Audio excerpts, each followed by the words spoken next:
Hey, you are listening to Entrepreneurs Rising. I am Carl Taylor and I'm joined by the incredible Peter Moriarty as well. Hey, Pete, how you doing?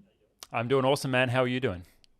I am fantastic. I'm excited for this episode because this episode, we're going to be talking about something that I think pretty well any entrepreneur who's been in business or had entrepreneurial ideas for more than, say, a few months can relate to. And that is the idea of when you have multiple ideas in your head, multiple visions, ideas, businesses, and looking at, well, when do you chase one rabbit and when do you chase many rabbits? And is there, some would think, oh, well, maybe you just always chase one, but is there a time that it makes sense to chase multiple rabbits, or will you just starve? So that's why I'm excited about this episode, because we're going to delve into that, not just like philosophize around the ideas. We've got plenty to talk on that, but actually share some of our own experiences. I know I've had a number of experiences in this and where I'm at in my business journey now, and I know you do as well. So why don't we maybe kick off and just give me a little summarization, Pete, of your thoughts about this idea of one rabbit versus many rabbits?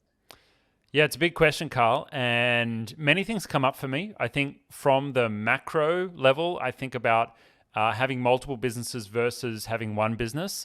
I think about having multiple brands versus one brand. Both of those situations I've been in, multiple businesses and multiple brands. And then I even think right down to the micro level as well of entrepreneurial time management and time mastery, and how you choose where you put your time every day of the week. And that's going to come right down to what are your priorities, what are the strategic initiatives that you're working on, how well are you delegating to your team. And I guess now I think about it, that could even stretch to your personal life as well. You know, what are the tasks that you're potentially delegating or doing yourself in your personal life that may also need a bit of a tweak to optimize for your time as well. So there are so many levels to this area of time management. I think when I reflect on entrepreneurs and the reason why we may struggle with time management is many entrepreneurs are actually creators. And I'm talking about creator in the sense of the wealth dynamics profile. And that is that creators are those that want to birth new things into the world. They want to create. And we can, as entrepreneurs, get a bit bored when we're just in maintenance mode because we want to go out and continue to create and build and birth new things. And so it can seem a little, maniacal to just do the day to day. And that's where I think many entrepreneurs can have a trap of wanting to jump into the new and exciting, but that bright, shiny object can actually hinder performance and can actually hinder success over the long term if you're continually starting new things but not finishing things that need to be finished. Yeah, there's a couple of things that come up for me as you share that. I 100% agree. Like the visualization I had in my head there was this idea of unfinished bridges, right? I know I've experienced this in my life, not just on business ideas, but even projects within the business, right? Where you've gone to a seminar or you've read a book or you've had an inspiring conversation or you listen to a podcast episode. You're so excited, you got this new plan, this new idea, and you start executing on it. And you're executing. You're kind of like building the bridge. And the bridge is like halfway built, maybe even 3/4 of the way built. And then you go and read a new book, have a different conversation, a client calls you with a new opportunity. And so all of a sudden you stop building that bridge and you start building a whole new bridge. And then you keep going, you get going, you get about halfway built. Now and so you end up with like 4 or 5 half-built bridges that never got to the other side. They're never fully complete projects because you just kept chasing that new idea because of that creative energy that comes from it. So that's one visualization I had. There was another thing that I wanted to share there that you talked about time management. And I want to kind of challenge that because I actually don't believe in time management. I don't believe that we can manage time. We all have 24 hours in the day. I mean, actually, last night I was playing this board game, and one of the questions that came up in the board game was like, if you had 25 hours in the day, everyone else had 24 hours, and you had 25 hours in the day, what would you do with that extra hour? And then we all kind of came to the realization that, well, all of us could do that. We could just get up an hour earlier, and you've effectively given yourself the extra hour in the day. But what that shows is that all of us have 24 hours. Like no one gets that extra 25th hour. We all have the same amount of time. What it is priority management, in my opinion. It's got nothing to do with time. It's about where we choose to prioritize our time. Do you prioritize sleep? Do you prioritize relationship? Do you prioritize friends? Do you prioritize work or this particular client? So it's not about managing our time. I think it's about us deciding what are the important things and prioritizing that. And that's an area that I think is far more effective, right? Many years ago, I was going to write a book called The Productivity Myth. I was going to call it the P Myth to make it rhyme with the E Myth book. And it was going to be the myth of productivity. And maybe one day I will write this book, but it ultimately was to talk about that productivity is flawed. Just working really hard is not the answer. It's about working on the right things, doing the right things to get where you want to go. And that comes down to knowing your priorities, knowing your vision and what's actually important to you. So those are a couple of things I wanted to flag there in what you said.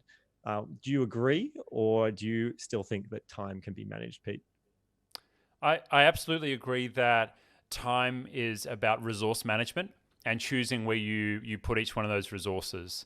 A framework that's come to me recently in reflecting on my journey of different stages of business and different stages of where I've chosen to spend my time is that initially in business I was optimizing for income, and that was where all my focus went.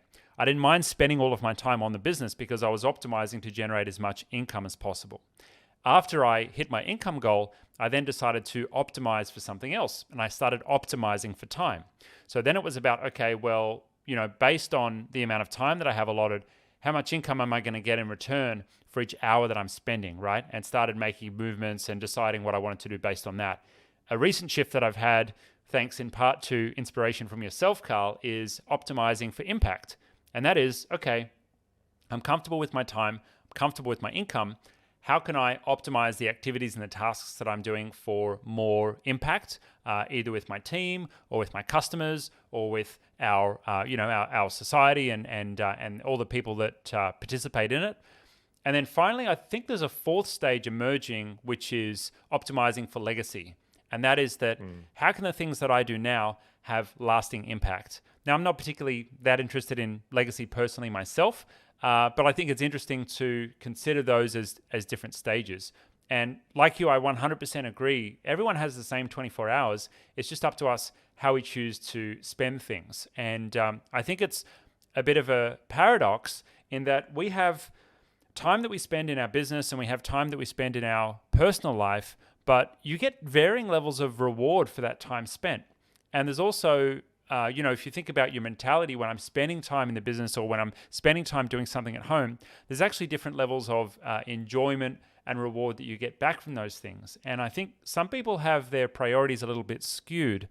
I always come back to the example of who's doing the chores at home, who's washing the dishes or the clothes. Can you get someone to help out with those things? These are really basic things to have taken care of by someone else, but can give you so much time back and so much enjoyment back as well from just having small things taken care of that you can then have more time either with family or more time generating income if that's what you're focusing on prioritizing, or more time generating fun if that's what you want to focus on as your priority.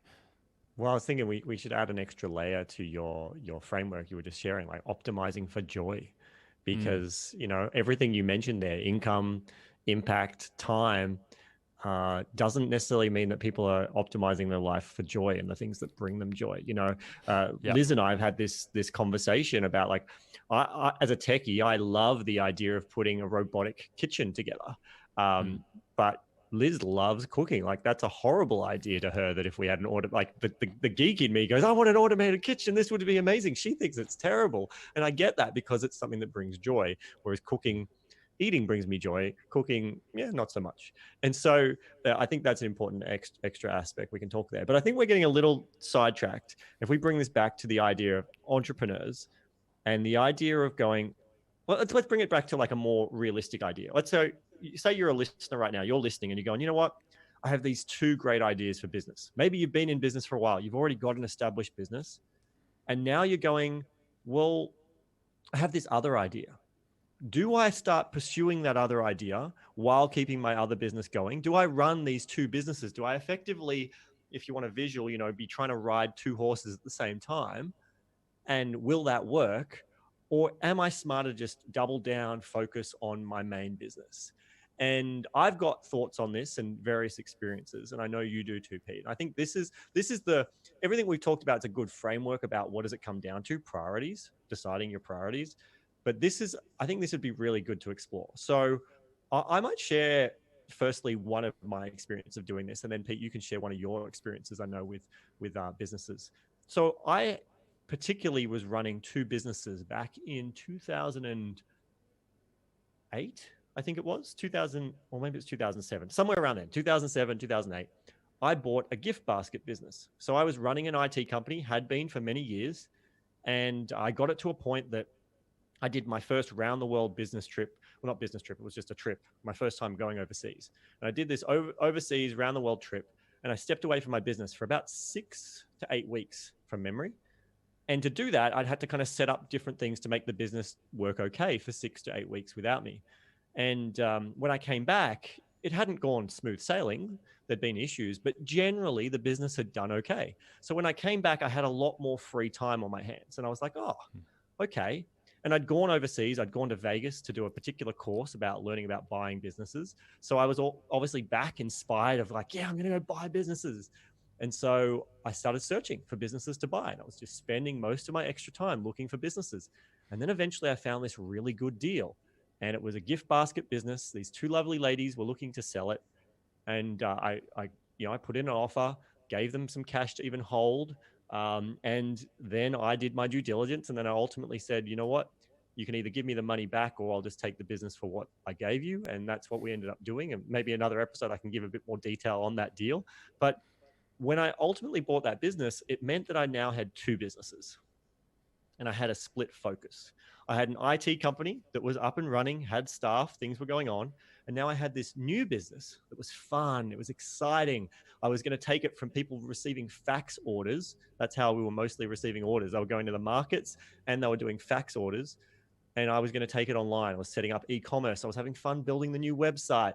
I was having fun figuring out how I was going to hire casual staff, and then putting ads in the local school newspaper to get staff to And, build and I to just do love these. I that these started. had nothing to do with each other at all, like a gift No, business and an IT business, no vertical integration, completely different.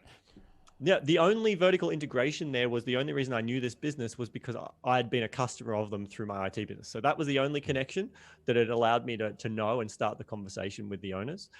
So there was a little bit of an integration, but there was no strategicness to this. It was just a completely new business that I was buying. And I was buying it with the purpose to build it up to sell it again within 12 to 18 months. Yep. And I ultimately I did sell it. I think it was 18 months later is when I sold it.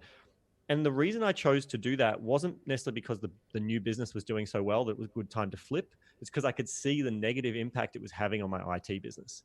That I went from having one like decent business that was doing okay, like I'm doing far better in business today than I was back then, but we were doing pretty good, to all of a sudden I had kind of two average businesses because it was getting split focus. It wasn't getting any full-time focus of mine.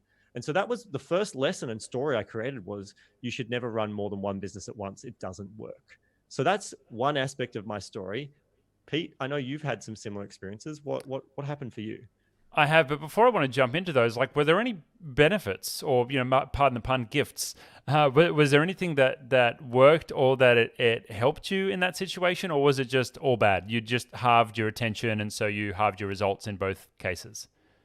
Oh no, there were heaps of like learning. I mean, everything has learning value. So I learned that by preference would probably never have a perishable goods business ever again where stock can be thrown away and you've got to worry about use by dates and things like that. I would probably never choose to do that. I learned about whole different aspects of business. In the IT company, it was all full-time staff. In the gift basket business, we were using casual staff. We had rosters. So it was a very different approach to managing teams that I'd ever experienced, and payroll and all of those things. It was also the first business that I brought a friend. I brought my best friend at the time in, and he became like the general manager. And I was still very early in my entrepreneurial career of understanding the value of hiring the right person to do the role. Like, he was amazing, but our friendship suffered after the sale of that business. And it took a long time before we kind of became friends again, or close friends. We never stopped being friends. So I learned valuable lessons in that. I learned I can tie a nice ribbon. I can curl nice ribbons and wrap you a nice basket, Pete. You'll love the cellophane and ribbons game that I have. I noticed certain brands of fancy gourmet products that I used to sell. So there were all sorts of aspects that I absolutely learned that were valuable. Did any of them directly relate that I can think of into the IT business or what I do now. Not that I can really see. It was just more business experience and lessons learned that have made me a more well-rounded and better understanding the pros and cons of business, I think. Interesting. So you learn some of the things, not what to do, and learning new skills. I guess open your mind to different ways of doing business and what some of the challenges are. Isn't it funny? We've talked a bit about the grass being greener on the other side. When you have a service business, you're always looking at and fantasizing about a product business, and vice versa. If you've got a product business, you're fantasizing about a service business. But in every business, there is challenge, and there's the flowers going off part of that business, whatever business you're in. I'm going to share a little bit about mine. One of my additional businesses that I started. So we started a hosting company. We called it Host Genius, and that was beautifully vertically integrated into our IT company.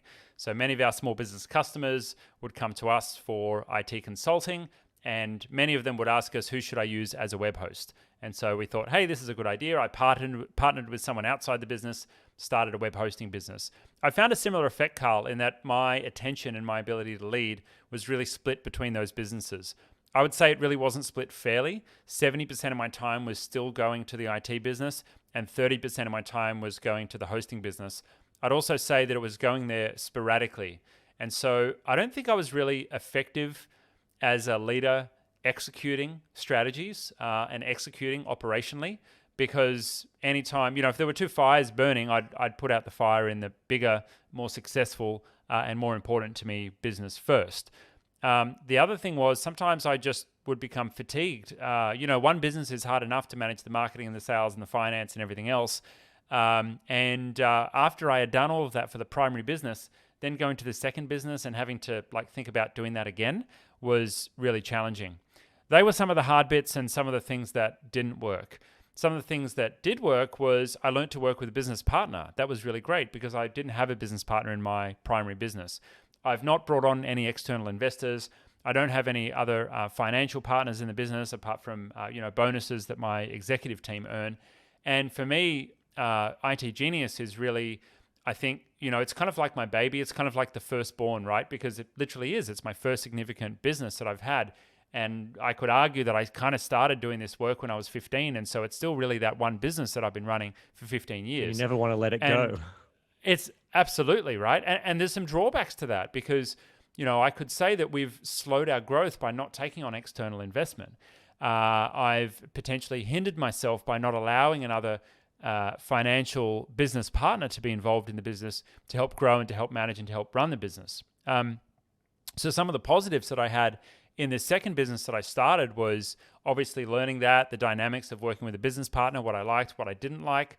And some of the other things that I learned were, of course, about a different industry, a different business model, what was good about that, what did I not enjoy about that. But one of the things that I really learned, which was very positive, was being able to let go and delegate more. Again, IT Genius being my primary business, being the business that I don't really want to let go of because I want to absolutely control everything in that business. Having a second business was kind of like, I don't mind. This is a bit more of an experiment rather than something that is completely intrinsically attached to my identity as a business owner. So to the listener, if you're a business owner and you're in your first business or you're in the kind of business that's been running for 10 or 15 years, I implore you to think, how might I release myself from being a control freak for everything that's in the business? How might I delegate more? How might I remove my personal ego identity from the intrinsic attachment to the business and try and operate a little bit further away? Carl, one of the things that I like about your latest business or one of your latest businesses, Automation Agency, is that you are not actually attached to the brand. You have your own personal brand of Carl Taylor, and that certainly promotes and certainly supports the business, but the business doesn't equal Carl, where for the most part, IT Genius really does equal Peter Moriarty. Like the two are very intrinsically linked. And sure, IT Genius can exist as a brand on itself, but the two are very much intrinsically linked from a branding perspective. And, that raises all kinds of challenges when it comes to sell or move on from the business or introduce other partners as well. Oh, absolutely. And that was not an accident. That was a very strategic, well thought through decision that came after I sold my IT company and was like, no, the next business I do, outside of anything that's personal brand related, will be something that does not equal Carl. Carl is Yep. connected to it, but it is not.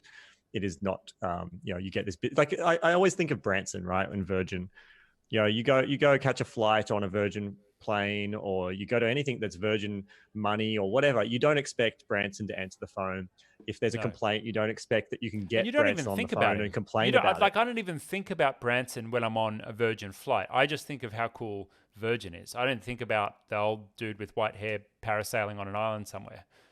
Yeah, exactly. And so that's the mentality I think about when building that kind of a business, is how do we do it more like that? And that kind of brings up another thought of, I guess, where I'm at now, because so I've shared my thoughts around when I did it and it didn't work well, running two businesses at once.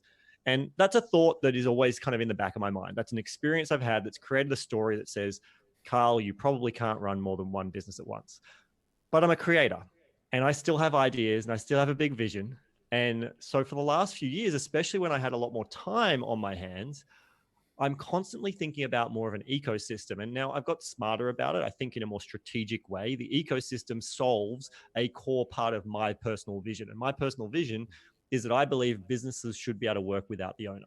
So my whole core vision of my ecosystem is trying to create resources, solutions, products, whatever, services that ultimately help entrepreneurs and business owners to build businesses that work without them and help them grow and develop as individuals, as people on their personal journey through entrepreneurial pursuits. That's kind of my bigger, grander vision. And so I've got an ecosystem. For over 18 months. I've been investing in building some software with the vision of that becoming another separate business and brand with that software. And we're still in very early stages. We're almost ready for an initial beta launch.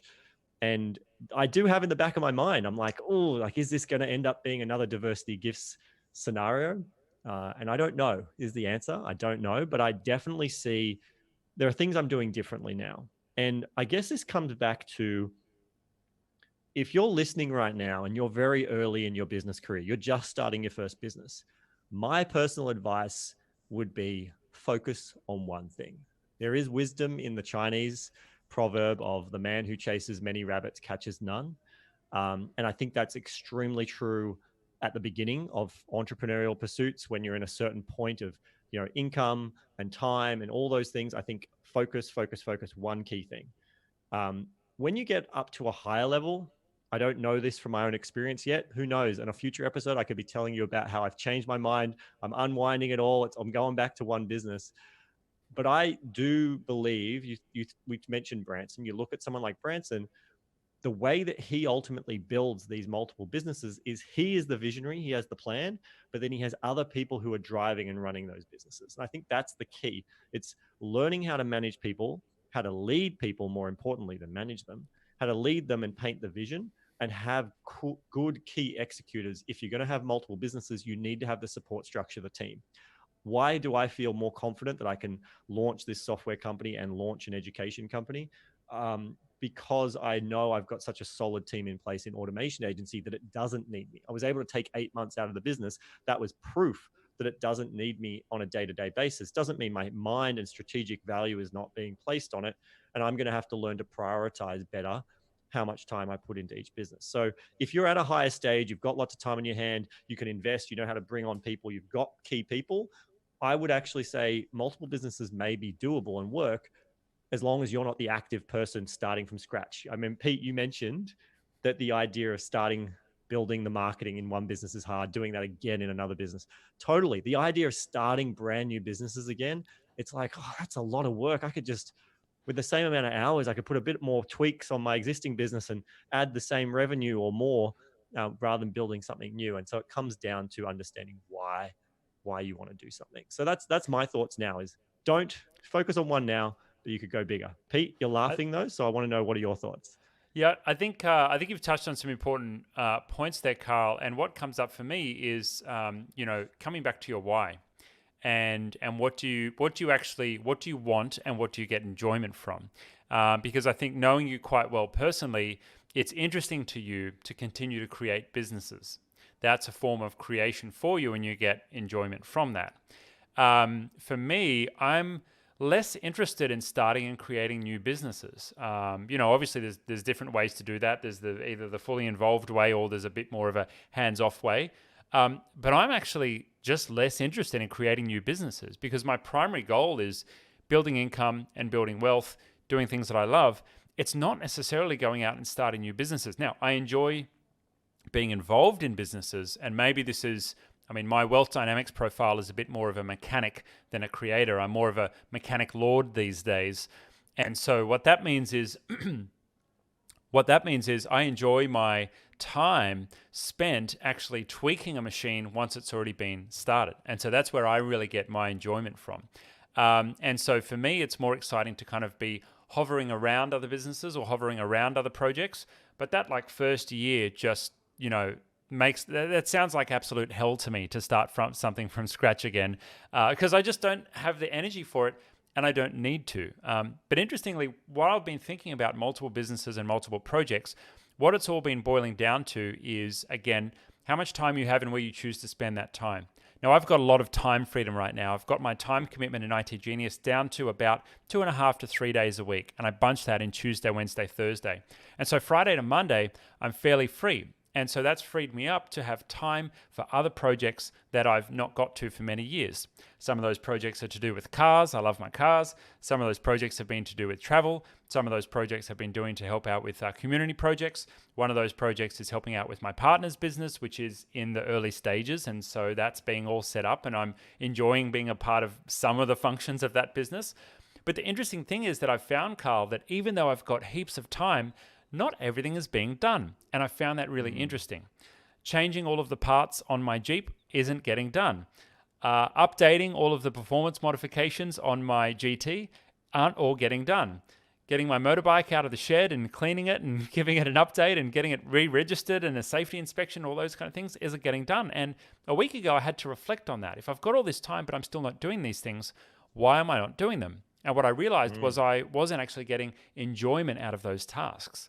The tasks of, to me, which I now realize seem like menial tasks of, changing components on a vehicle, organizing mechanics, ordering parts online, and all of those kind of things actually weren't enjoyable for me. Even though I had the time for them, they weren't actually enjoyable. What was much more enjoyable for me was to actually sit back, have someone else do it, and then me have the enjoyment of actually enjoying those vehicles rather than being a part of it.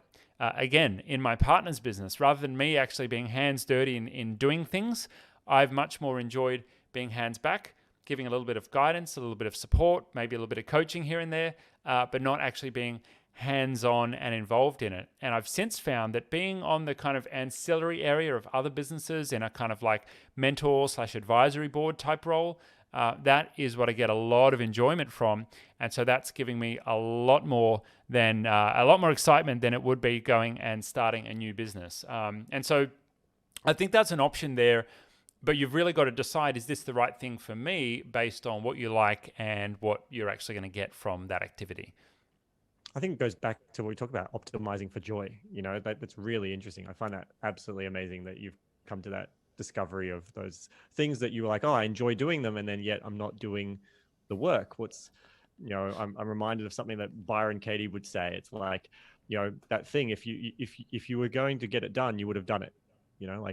When it's time to do it, you'll do it. And until then, it clearly didn't need to be done. And so it's interesting that you got to that point where you started to go, well, hold on, why am I not doing this? And you're totally right. The reason that I love creating new businesses is I enjoy the strategy of it. I enjoy the conception of it. I like the idea of it. And it's the same with why I like mentoring and supporting other business owners too, because you can bring in that strategy. You can help support people with something that's up and running. So how do you find the difference between, I think I may have cut you off there. So how do you find the difference between delegating something that is not good for you to be doing because it's just not good use of your time versus pushing through the barrier and just getting something done? I'll give you an example. My partner, Sarah, has been resisting and procrastinating around creating some videos to publish for her social followers. But every time she publishes videos, she gets an amazing response. People share them, hundreds of shares, tens of thousands of views, and they do really well. At what point, where's the needle? Where's the line there between doing things that you really should push off to someone else or actually pushing through and doing them yourself? That's a great question. And if I had the perfect answer of that, I think if anyone had the perfect answer from that, there'd be a book and everyone would know about it and they'd be like praised as some amazing guru. Um, my experience, my experience is there are plenty of things in my life that the same thing that I know that they're smart. Like I'll give you a example. For the last basically 6 years, I've known that if Automation Agency did phone sales, that we would likely sell a lot more. Our revenue would grow. But I was very conscious of I didn't want to do phone sales and I didn't yet have a team member that I felt confident would be great on phone sales. And I don't have experience building a sales team. And so I just was like, no, I'm not going to do phone sales. And I found other solutions. I found other ways to solve the problem, to handle marketing and do different things. So we didn't need phone sales. Now I have a resource. My partner Liz is joining us in the business, and basically her entire career has been building and leading sales teams. And so that all of a sudden has opened up a new opportunity. So sometimes I think it's a timing. It's not that the idea or the thing is wrong or bad. Sometimes it's about going, okay, looking at why do I not want to do it? And I had really strong self-awareness. I knew that it was more than just I personally didn't want to get on the phone. It was also that I wanted to have a great client experience. I wanted to reflect well on the brand. I want the client to have feel like they were getting support and guidance. And I didn't believe that I yet had the skills. So I chose not to go and learn those skills. I chose to double down on the things I knew I was good at. And then a resource has appeared, which is amazing. It's like, this makes sense. And it's for more than that, it makes sense for her life too, to want to come and join us. But like, so sometimes I think it's about just going, okay, now's not the right time for this. And there's going, find the resource who can do it. The other piece I would say to that example of Sarah is what if she knows that this is good for her business? Now she has a couple of choices. She could test to go, okay, if for whatever reason she doesn't want to be the one on the camera, is there someone else who can be on the camera? A bit like what I'm doing. Liz is going to come in. I found a resource who can do it. So if it makes sense that clearly the business should be doing this videos, and for whatever reason she doesn't want to do it, can she bring someone else to do that? That's option one. Option two is, if it's really good for the business, I still think there's value in finding what is the resistance, what is the friction that's getting in the way. Is the friction like showing up on camera? Is the friction on knowing what to talk about? Is the friction on, once it's posted, I feel a certain way, I feel like people might be judging me? Is the friction that now it's recorded, it needs to be post-production? I think when you start to really look at where the problem is and identify those friction points, then solutions will show up. And rather than just go, oh, I won't do this, you can start to go, oh, it's actually, I just need someone to do that one piece. And then all of a sudden it becomes amazing. Now, podcast. Why am I doing this podcast with you, Pete? I've done podcasts in the past. I found that podcasts, bringing in hosts, that was a friction, like guests, was a friction for me. Whereas for you and I to jump on a call, have this great conversation, that makes it so much less friction and makes it easy and more consistent to be done. I've got that self-awareness to know. So that's my thoughts on that line. I don't think there is a magic line. I think it's just understanding what is the core root of the problem, what creates the friction, and what's the best way to solve it. And sometimes just letting go and going, you know what, I'm not going to do it, and find something else that you're going to do instead. I like that, Carl. I think what you've really distilled there is identifying when is it an area that you need coaching on? When is it an area that you need to work on yourself and your own personal development versus organizational design? And organizational design is about, am I really the best person in this business to be doing this task, or the best person to be doing this task, full stop? And working through your own stuff is about, okay, well, if I am the best person, but I'm having resistance, then how can I remove the blocks in myself? And, you could work with a coach, you could work with a business coach, you could work with someone who does, emotional clearing to help you get past that. But if right now you're procrastinating and there's stuff that you're not doing, or it's taking you days to do, or it's stopping you from doing higher value tasks, then you might want to have a look at that, inspect that a bit. Well, and I think at the end of the day, it comes down to judgment, removing judgment. Like, why? I don't know whether it's, maybe it's your judgment, Pete, where it's Sarah's judgment on herself in your example. But for you, the listener, if you've ever had the experience of going like, I want to do this, but I'm not doing it, and you start to beat yourself up. I've set this intention. I plan to do this. Like last night was met up with some friends, and this guy was saying that, he was going to the gym really regularly, and now he's not been exercising for ages. And I kind of just asked the question. I was like, well, what's the reason you want to do it? firstly, remove judgment. Stop beating yourself up for the fact you're not doing it. Like it's okay. You're exactly where you're supposed to be. And I think we get attached to the idea of going, this is good for my business, so I have to do it. I think also sometimes what happens is we look at other people doing something and we go, oh, they're doing it. I need to be doing that too, because that's what successful business owners do. That's what I have to do to become successful. And everyone has their own unique recipe, right? Like I think a lot of people miss that sometimes. And this is really important. Like, I hope you really hear this. Everyone has their unique recipe. You have your unique recipe. On this show, Pete and I are sharing some of the bits that have helped in our recipe. But never would I ever tell you that if you do exactly what I've done, you'll get the same result as me. Because you are your own unique person with your own mix of experiences, connections, networks, thought processes, stories about life, that ultimately you will have the power to do things that I could never dream of. Just like there will be things that I can do really easily that you find really struggle. And that's just part of my unique ability, my unique part of who I am. And so when you understand that, sometimes it's easy to judge yourself because you're not doing something you see someone else do, even though it's very obvious, it's very clear that if I did that thing, things would be better. And you can beat yourself up and go, why am I not doing it? And that is not useful. Now, does that mean that maybe you should find a way to get that done? Maybe, but maybe not. But if you can stop judging yourself, I think that's a really important place to start no matter what. And other people can judge you, but that doesn't matter as long as you don't judge yourself. Yeah, absolutely. I think to bring the episode to a close, let's loop back around to where we started, and that is on optimizing for time. If you're choosing to spend your 24 hours, how are you going to choose to spend them? And so, Carl, maybe let's go through some top tips. We've both removed ourselves from our businesses from a time perspective. We've got really good at delegating, which I think is a big part of that and our ability to do that. We've got really good at creating systems, I think is another reason we've been able to do that well. But what are your top tips for someone who's maybe suffering from bright, shiny object syndrome, or who has too many things going for them right now and is feeling a bit of overwhelm in their current reality with how many things they're juggling, and they're maybe noticing that they're not quite getting the results that they want to get right now?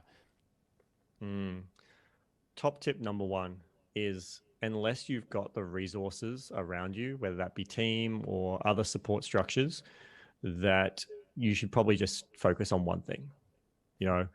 Even internal, if it's only one business, but you've got multiple ideas in the one business, I would suggest that you not try to do any more than 3 projects at a time. If you have a decent management team in place, I'll let you stretch that to 5 projects at a time. But otherwise, if you're just a single, team member or a very small team, you don't have other management and leaders in place, 3 projects at a time. That's it. You got 3 projects. That can be personal, can be business, but stick to your 3. Extend to 5 if you've got leadership support. So that would be my first tip: is really prioritize, focus what you're doing. Doesn't mean give up on your dreams. It makes me think of the management framework of only having 5 people managed by any one person in the business, because one person can't really manage or lead more than 5 people at a time. Yeah, it's like if a team requires more than 1 pizza to feed, then it's too big of a team. Nice, and so like so the idea there is, don't give up. You don't have to give up on the dream. Just understand that right now, you focus your priorities, you focus your attention. And this is easy. And it's not always easy. I meant to say this can be hard at times, but do that. That's my tip number 1. Tip number 2 would then be, start to build the support structures. Start to go, okay, now these projects are underway. How do you put the support structures in there so it starts to remove you from needing to do those projects, get them done? Once you get that support structure, you can start to look at expanding your view of what you're doing. The third thing I would say there is, at the end of the day, have a clear vision of why you want to do something and why you're doing it, and what's ultimately going to give you the best joy. And don't worry about what are other people going to think of you. What's the, I need to have $1 million business or a $10 million business because that's what is the thing, or I need to raise capital, or whatever your ideas are. Be excited by your ideas, but make sure they're your own, and that's what you're chasing, and you're not chasing what you think society wants you to do. That's probably my biggest tips. And then I guess if you've got a lot of ideas and you're like, which one do I focus on? Final tip I'll give you, which is really practical: get a sheet of paper break it up into a bunch of columns. Write all your projects down in one column. Then on the next column, write cost. What's this project going to cost you? And measure it in two types of costs: time and money. What's it going to cost you in money to launch this project, to do this thing? And what's it going to cost you in terms of time as well as money? Once you've done that, then the next column you want is return. What is the return that you expect to get from this in dollar value? Which project's going to give you the highest dollar return? And then once you've got clear on what the costs are, what the dollar return is, you could also add other currency there. You could add in joy return, you could add in impact return. But if you just want one, start with dollars. And then Political you rate power, them. anything you want to add. Yeah, but then you rate them by each. So you go, okay, based on these projects, the one that costs the least in dollars, 1, 2, 3, 4, 5, 6, right? And you rate them, rank them that way. Then the project that costs the least in time, you rate them by that. And then the project that's going to provide the biggest return, you rate them by that. And now you're going to end up with 3 columns, and there'll be like ones, twos, and maybe there'll be one project where 1, 1, 1 is in all those columns. That's the obvious one to focus on.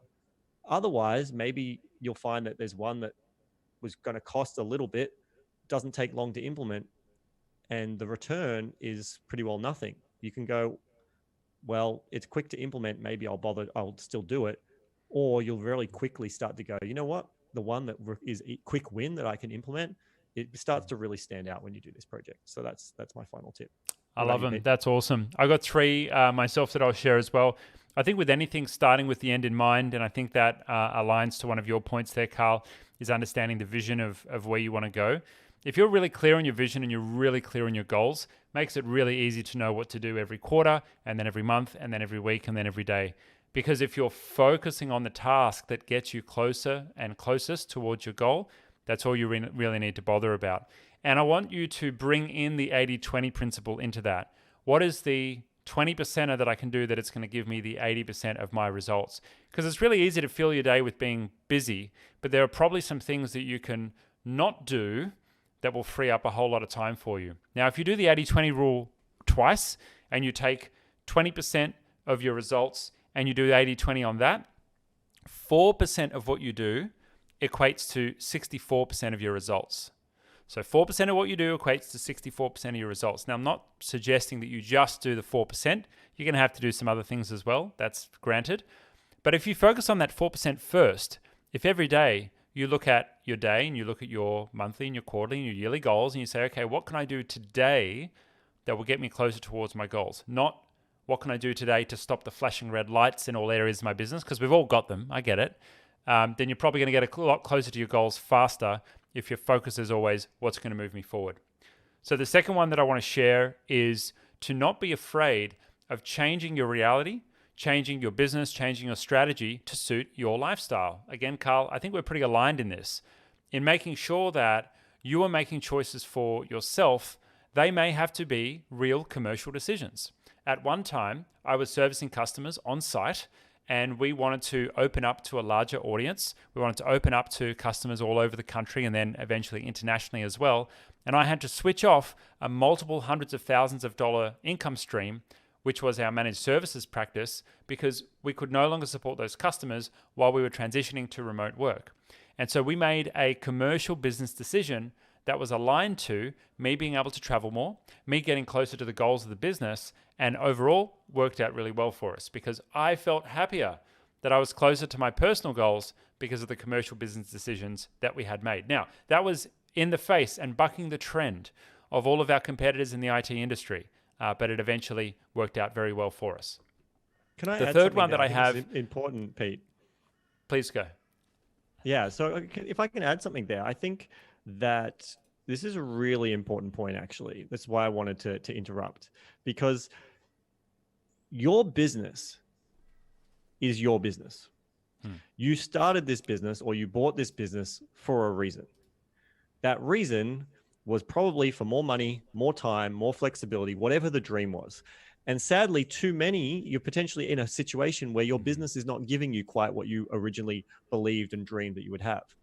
But that's within your control. The decisions you make in how you set up your business should serve you. Yes, you need to add value to the clients. It needs to be a viable business. But at the end of the day, you should be making decisions to give you the lifestyle, you the business, what the return that you want. And I think that's just a really important point that you mentioned there, Pete, that you made some key decisions that potentially hurt the business financially short term, to realign them with your personal goals so you could have a happier life, which then ultimately created higher returns in the commercial sense once you were more aligned with your actual vision. So I just wanted to interrupt and bring that to really to a point, because I think that's just an I important appreciate that. My third point, and I think this will bring our episode to a close, is that you should focus on results rather than activity when you're delegating to your team. And I think this one goes really deep. What I mean by this is when you're trying to take things off your plate and get them on the plate of your team, quite often we scope out what we want the team to do. And that makes sense, right? You want the team to do stuff for you, so you tell them what to do, right?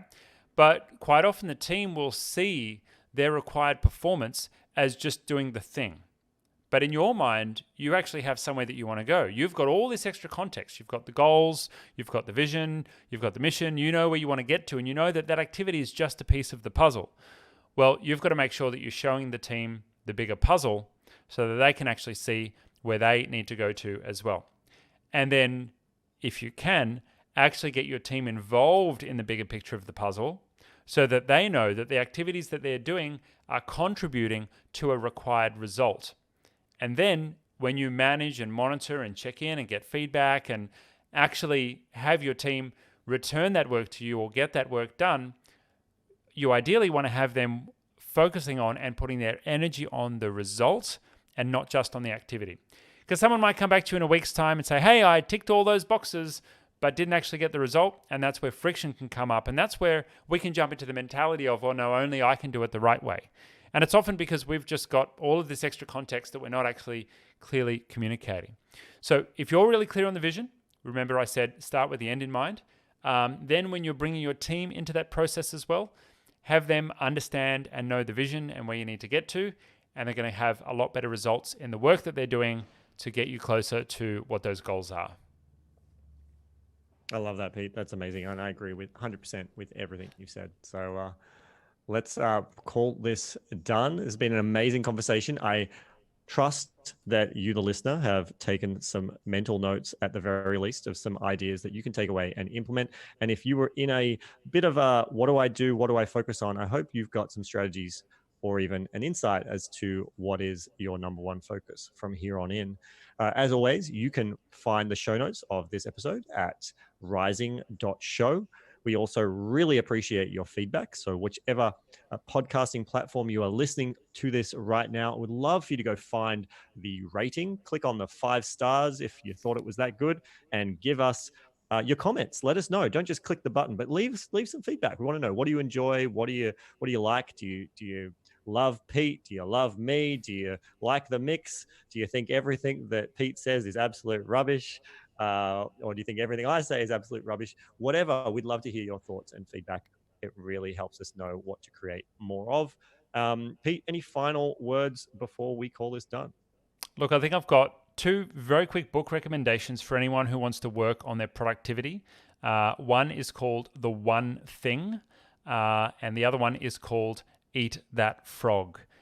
Eat That Frog I really love. It's by a guy called Brian Tracy, and he's studied productivity and has some absolute nuggets in there. Super short book and has been life-changing for me. But one of the most important traits of a successful business owner, someone who is productive and productive consistently, is making sure that you get the most important tasks done first. And that's what this book is all about. It's called Eat That Frog. It's got heaps of awesome stuff in there, psychology and habit forming, and taken the best of the best and put it all into one place. Sold millions and millions of copies worldwide. If you haven't heard of it, Eat That Frog by Brian Tracy, my number one. And the other one is called The One Thing, another good one on getting focused on making sure you're clear on your priorities. I always love a good book that the title basically gives you the essence. And The One Thing was very much that book. It was a great book. I loved it. But yes, it is exactly what you think it's about, and which is why you should probably buy it and read it.